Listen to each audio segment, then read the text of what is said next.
Hello दोस्तों, welcome to my channel once more. आज देखेंगे हम इंजेक्शन टेनेक्टाप्लेज।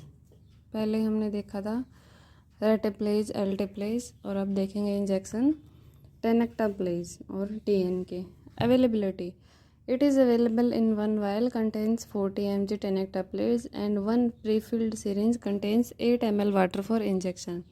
इसमें एक वायल होती है और एक प्रीफिल्ड सिरिंज होती है जिसमें 40 mg या 50 mg टेनेक्टाप्लेज होता है। अगर 50 mg टेनेक्टाप्लेज होता है तो वाटर फॉर सॉल्यूशन होता है 8 mg, और 50 mg होता है तो वाटर फॉर इंजेक्शन होता है 10 ml। Tenecteplase is tissue plasminogen activator. It is available in vial. यह एक टिश्यू प्लाज्मिनोजन एक्टिवेटर होता है, फिब्रिनोलाइसिस करता है, जो कि प्लाज्मिनोजन को प्लाज्मिन में कन्वर्ट कर देता है और फिर प्लाज्मिन क्या करता है, फिब्रिन को डिग्रेड कर देता है। अब देखते हैं इसके indication. It is indicated for thrombo treatment of acute myocardial infection.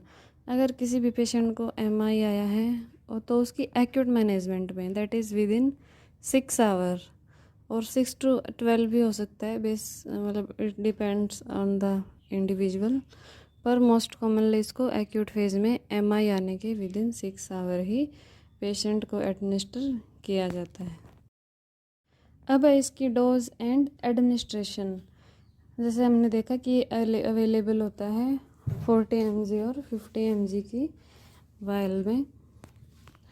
So it should be administered on the basis of body weight with a maximum dose of 50 mg। Patient के body weight के according इसको administer करना चाहिए, और कितना भी wait हो patient का 50 mg से ज़्यादा एडमिनिस्टर नहीं करना होता। Dose should be administer as a single intravenous bolus over 5 to 10 seconds. जैसे हमने एटेप्लेज में देखा था कि 30 मिनट्स के बाद 2 डोज में एडमिनिस्टर किया था, बट इसको ऐसे एडमिनिस्टर नहीं करना, इसको सिंगल इंट्रावेनस बोलस में ही एडमिनिस्टर करना है, जिसको 5 to 10 सेकेंड में हमें इंजेक्ट करना है। टेनेक्टाप्लेज इज़ इनकम्पैटिबल विद 5% डेक्सट्रोज। तो इसको जो वाटर फॉर इंजेक्शन आता है सिर्फ उसी के साथ डिजोल्व करना है, या 0.9% नॉर्मल सलाइन के साथ, क्योंकि यह इनकम्पैटिबल होती है 5% डेक्सट्रोज के साथ। And it should not be mixed with other drugs.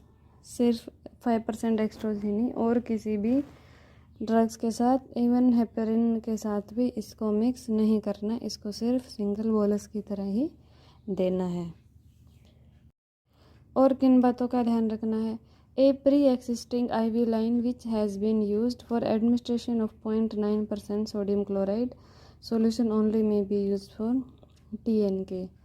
या तो हमें फ्रेश कैनुला लगाना होता है, लेकिन जैसे कैनुला आज ही लगाया है और उसमें सिर्फ नॉर्मल सलाइन ही दिया है, पेशेंट को वही एडमिनिस्टर किया है, तो उस लाइन को भी हम यूज़ कर सकते हैं। IV line should be flushed after TNK injection for proper delivery. Injection tenecteplase को एडमिनिस्टर करने के बाद फ्लश करना है। ये हम रूटीन में भी करते हैं, जैसे किसी भी इंजेक्शन को देने के बाद 2 ml या 1 ml NS से फ्लश करते हैं, ताकि जो प्रॉपर डोज है वो बॉडी में इंजेक्ट हो जाए। अब देखते हैं कैलकुलेशन ऑफ करेक्ट डोज। जैसे हमने पढ़ा था अभी कि इसको बॉडी वेट के अकॉर्डिंग एडमिनिस्टर करना होता है, और with maximum dose of 50 mg।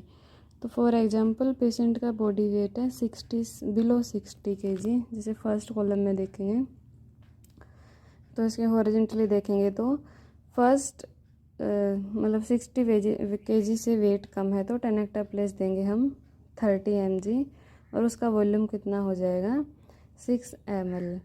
6 ml volume कैसे हुआ? जैसे हमने देखा था कि एक वायल में होता है 40 mg, और उसमें वाटर फॉर इंजेक्शन होता है 8 ml। तो जब 8 ml को 40 mg पाउडर में को डिजोल्व करेंगे 8 ml से, तो 1 ml इज इक्वल हो जाएगा 5 mg। तो 1 ml is equal to 5 mg, तो 6 ml हो जाएगा 30 mg। ऐसे ही 7 ml हो जाएगा 35, 8 ml में हो जाएगा 40 mg, 9 में हो जाएगा 45, और 10 में हो जाएगा 50।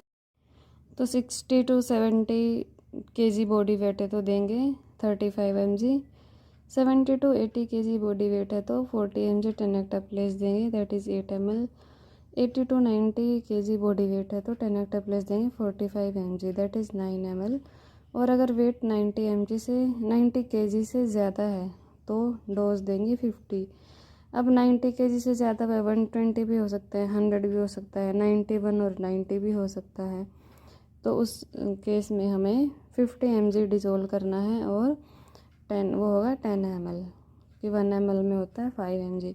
अगर हमें 50 mg एडमिनिस्टर करना है तो हम 50 mg वाली वायल को ही ओपन करेंगे, अगर नहीं तो फिर 40 mg वाली 2 वायल ओपन करनी पड़ेंगी, और उसमें से 2 वायल में हो गया टोटल 40 mg, हमें देना है 50 mg, तो 30 mg जो इंजेक्शन है वो वेस्ट हो जाएगा। इसीलिए अकॉर्डिंग टू बॉडी वेट हमें अप्रोप्रिएट वायल है जो वो ही यूज़ करनी है। अब देखते हैं इनके साइड इफ़ेक्ट्स। साइड इफ़ेक्ट है हेमरेज। हेमरेज में बॉडी में कहीं भी हेमरेज हो सकता है, जैसे रेटिनल हेमरेज, लीवर में हेमरेज, किडनी में हेमरेज, ब्रेन हेमरेज। तो इसीलिए पेशेंट का वेट प्रॉपरली मेजर करके डोज को कैलकुलेट करके ही एडमिनिस्टर करना है। एनाफाइलैक्टिक रिएक्शन भी हो सकती है, कार्डियक अरेथमिया हो सकते हैं पेशेंट को, हिमेट्यूरिया हो सकता है, एंड लास्ट पॉइंट लिखा हुआ है एटसेट्रा। यहाँ से एटसेट्रा का मतलब यही है कि किसी भी बॉडी सिस्टम में पेशेंट को हेमरेज हो सकता है अगर हम इंजेक्शन टेनेक्टाप्लेस की ओवरडोज पेशेंट को एडमिनिस्टर कर देते हैं तो हमें साइड इफ़ेक्ट्स को भी ध्यान में रखना है। और एक प्री ईसीजी तो करते ही हैं, इसको करने के बाद भी फिर पोस्ट ईसीजी करना होता है, ताकि हम कोई जो कार्डियक अरेथमिया है उनको नोट कर सकें। तो ये था injection tenecteplase. Thank you for watching this video.